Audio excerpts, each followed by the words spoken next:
आज हम पढ़ेंगे पोटेंशियल एंड पोटेंशियल डिफरेंस के बारे में। तो अगर हमारे पास एक चार्ज है positive charge Q at point O और एक यूनिट पॉजिटिव टेस्ट चार्ज है Q0, unit positive test charge मतलब बहुत छोटा चार्ज, ठीक है, जो कि पॉजिटिव नेचर का है। Q0 रखा है A पॉइंट पे, दोनों के बीच का डिस्टेंस है R। तो हमने पढ़ा है कि पॉजिटिव चार्ज और पॉजिटिव चार्ज एक दूसरे को रिपेल करेंगे, positive positive repel each other, और इस Q के फोर्स की वजह से ये Q0 दूर को जाएगा, तो फोर्स की वजह से ये आगे को मूव करने लग जाएगा।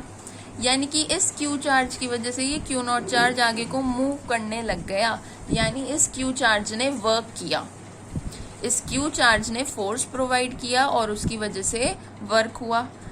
तो पोटेंशियल डिफरेंस या पोटेंशियल क्या कहता है कि जितना वर्क डन किया है इस एक्सटर्नल फोर्स ने, इस प्लस Q चार्ज के एक्सटर्नल फोर्स ने जितना भी वर्क किया इस यूनिट पॉजिटिव चार्ज को एक पॉइंट से दूसरे पॉइंट तक पहुंचाने के लिए, और वो भी मिनिमम एक्सेलरेशन के साथ, यानी एक्सेलरेशन नहीं होना चाहिए, विदाउट एक्सेलरेशन होना चाहिए। विदाउट एक्सेलरेशन का मतलब होता है कि वर्क डन मिनिमम है। Without acceleration means minimum work done, यानी कि मिनिमम एनर्जी कंज्यूम होगी, काइनेटिक एनर्जी मिनिमम होगी। तो विदाउट एक्सेलरेशन एक बहुत इंपॉर्टेंट कंडीशन है, इसको जरूर ध्यान रखें, अगर ये नहीं लिखते तो मार्क्स कटते हैं, ठीक है।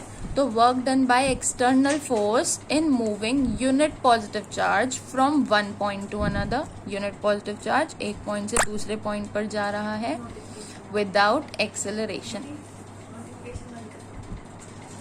अब उसके बाद हमारे पास O पॉइंट पे प्लस Q चार्ज रखा है, A पॉइंट पे Q0 चार्ज रखा है, और माना कि इस प्लस Q ने इस Q0 को A से B पर पहुंचा दिया ड्यू टू रिपल्शन फोर्स। तो वही पोटेंशियल कैसे निकलेगा? B पॉइंट पे पोटेंशियल है VB, A पॉइंट पे पोटेंशियल है VA। तो पोटेंशियल कैसे निकलेगा? Potential difference is VB minus VA, final minus initial, VB minus VA, और वो किसके बराबर होता है? डेफिनेशन में नजर आ रहा है, वर्क डन पर यूनिट पॉजिटिव चार्ज। तो वर्क डन पर unit positive charge that is Q0। तो वर्क जितना भी डन हुआ है चार्ज को A से B तक पहुंचाने में, तो work done in moving charge from A से B पर यूनिट पॉजिटिव चार्ज यानी कि पर यूनिट Q0, तो अपॉन में Q0 लिख दिया। तो this is the formula V equals to W upon Q0। This is very important formula, तो इसको ध्यान रखें। अब आते हैं एक बहुत इंपॉर्टेंट नोट पे कि जब भी आप इलेक्ट्रिक फील्ड के डायरेक्शन में चलते हो तो इलेक्ट्रिक फील्ड के डायरेक्शन में पोटेंशियल हमेशा घटता चला जाता है।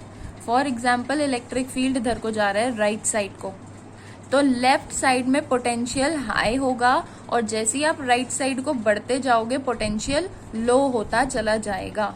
Got it? तो लेफ्ट साइड पे हाई पोटेंशियल और इलेक्ट्रिक फील्ड के डायरेक्शन में पोटेंशियल लो होता चला जाएगा। ऐसे ही इन्फिनिटी पे पहुंचते पहुंचते पहुंचते पहुंचते इतनी दूर जाते जाते ऑलमोस्ट घटते घटते जीरो हो जाएगा, ठीक है। इसलिए इन्फिनिटी पे पोटेंशियल जीरो मानते हैं, क्योंकि वो बहुत दूर है, तो दूर जाते जाते घटते घटते जीरो हो जाता है। यूनिट पे आते हैं। अब अगर हम यूनिट की बात करें तो पोटेंशियल डिफरेंस का फॉर्मूला होता है वर्क डन अपॉन चार्ज। तो वर्क का यूनिट जूल, चार्ज का unit coulomb, and joule upon coulomb को हमने एक स्पेशल नाम दे दिया पोटेंशियल डिफरेंस की यूनिट का, दैट इज वोल्ट।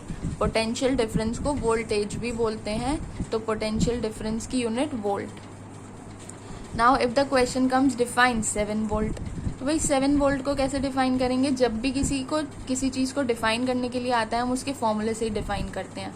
हमें पता है वोल्टेज का फॉर्मूला क्या है, जूल अपॉन कोलम। तो 7 वोल्ट को हम कैसे लिख सकते हैं? 7 जूल अपॉन 1 कोलम। नीचे 1 ही रखेंगे क्योंकि हमने यूनिट पॉजिटिव चार्ज ले रखा है और यूनिट मीन्स 1 होता है। तो 7 वोल्ट को कैसे लिख सकते हैं हम? 7 जूल अपॉन 1 कोलम। तो डेफिनेशन क्या बन गई कि हमने 7 जूल ऑफ वर्क किया, किस पर? 1 कोलम चार्ज पर एक पॉइंट से दूसरे पॉइंट पर पहुंचाने के लिए। तो उन दोनों पॉइंट के बीच का पोटेंशियल डिफरेंस कितना हो गया है? 7 वोल्ट हो गया है। तो जब 7 जूल वर्क किया जाता है in moving unit positive charge from one point two another, तो पोटेंशियल डिफरेंस क्या होगा? 7 वोल्ट होगा। 7 जूल ऑफ वर्क किया है यूनिट पॉजिटिव चार्ज पर, तो 7/1 दैट इज व्हाट 7 वोल्ट। और ये वर्क कैसा किया है? Without acceleration. ठीक है, तो ये ध्यान रखना है कि विदाउट एक्सेलरेशन किया गया ये वर्क। उसके बाद अभी इम्पोर्टेंट बताया था कि पोटेंशियल एट इन्फिनिटी कैसा होता है? 0 होता है, क्योंकि इलेक्ट्रिक फील्ड के डायरेक्शन में बहुत दूर दूर तक जाते रहेंगे तो पोटेंशियल घटता चला जाएगा और एट द एंड 0 हो जाएगा। तो V infinity is always 0 volt. अब आपने कोई चार्ज लिया, उसे आप इन्फिनिटी से उठाकर A पॉइंट पे लाना चाह रहे हो, तो पोटेंशियल डिफरेंस कितना आएगा?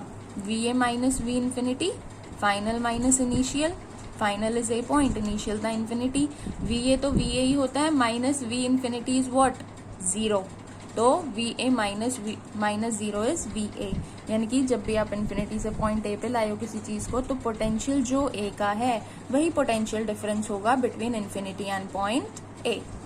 नेक्स्ट एक बार रिवाइज कर लेते हैं कि पोटेंशियल का फॉर्मूला क्या होता है? Work done upon charge, work done upon unit positive charge, जिसको हम W = Q0 V भी लिख सकते हैं।